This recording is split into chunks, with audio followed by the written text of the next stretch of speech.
Bonjour à tous, bienvenue dans ce nouveau tutoriel.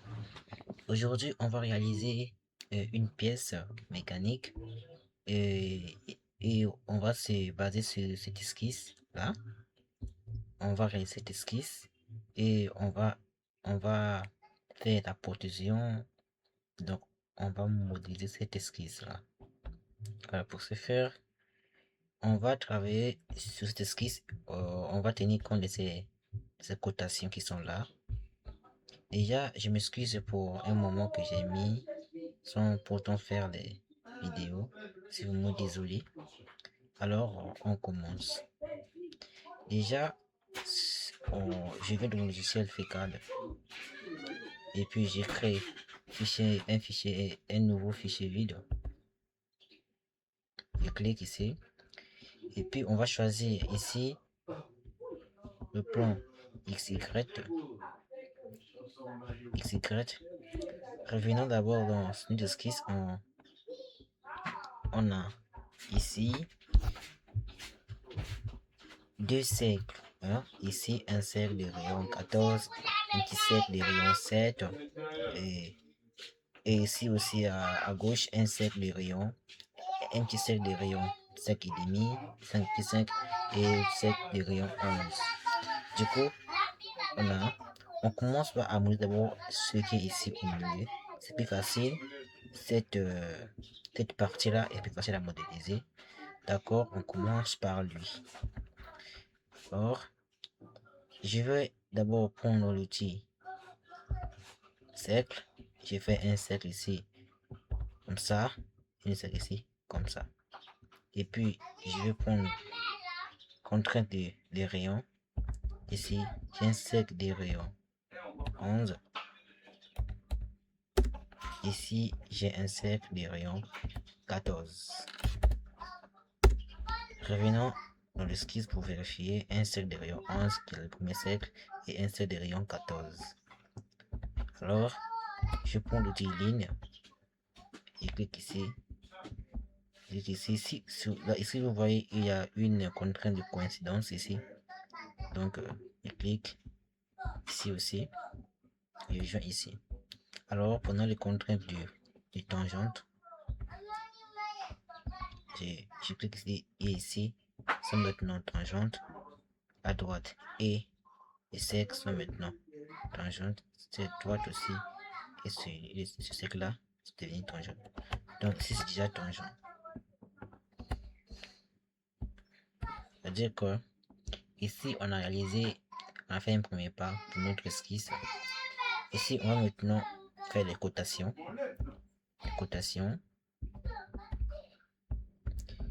Ils nous ont dit dans l'esquisse que la distance du centre du cercle là et ici, ça vaut 76.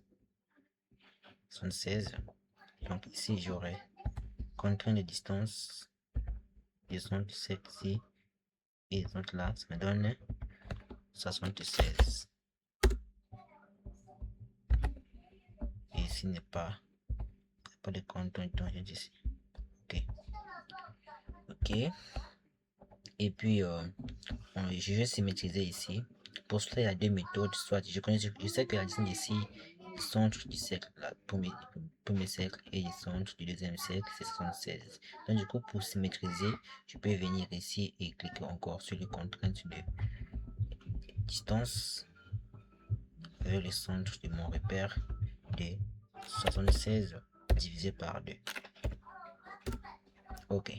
Là, mon esquisse est entièrement contrainte, donc je peux la quitter et faire tout ce que je veux avec. On va d'abord ajuster notre esquisse qui est déjà terminée. Je veux dire, j'ai pas besoin de la partie du cercle là, je coupe. Ici aussi, j'ai pas aussi besoin, je coupe. D'accord. Alors, ici, on a fini la première partie de notre esquisse. Donc, on va quitter l'esquisse ici sur fermer. Je ferme l'esquisse, je vais faire une protrusion. Et puis ici, dans l'esquisse, ils m'ont dit que la protrusion c'est une distance de une hauteur de 6 mm. Donc ici, je vais faire 6 mm. Ok. ici on a fini la première partie et on veut maintenant tracer les deux cercles qui sont là, ces deux cercles là, donc ces deux cercles qui sont là, on va réaliser ça. Alors ici, étant donné qu'on a comment dirais-je, une surface courbe, donc on doit voir, on ne peut pas créer des esquisses de surface qui coupe directement comme ça, c'est impossible. On ne peut pas, vous avez besoin d'un plan ou d'une face plane comme support de l'esquisse. Ok, ici on va se servir de l'outil plan de référence. Donc je sélectionne d'abord la face que je vais avoir mon outil plan de référence. Je viens ici, j'écris plan de référence. Ok, ok.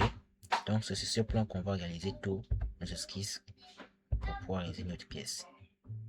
Je viens, je clique sur ce plan, créer une esquisse, ok. Et puis on va utiliser cet outil là, voilà. À nouveau, on prend l'outil de cercle, je vais dans les centres ici, du cercle, fais un cercle, utilise l'outil coïncidence, ce que c'est avec celui-là, ok. Celui-là et celui-là, ok. Vous voyez mon entièrement contrainte. Donc je peux quitter mon esquisse, mais c'est pas encore terminé parce que on doit encore faire un nouveau cercle ici, un cercle de rayon 5,5 et un cercle de rayon 7. Donc je reviens ici, j'ai d'abord un cercle ici et un cercle ici. Ok, je viens ici dans les rayons, je prends contrainte des rayons, cercle des rayons 5,5 et un cercle de rayon 7. Ok, alors on doit maintenant réaliser cette partie là. On nous dit la largeur de celui-là, ça vaut 3 mm et la distance d'ici et d'ici, ça vaut 8,5 mm. Donc on a, je prends l'outil créer une polygone, je viens ici,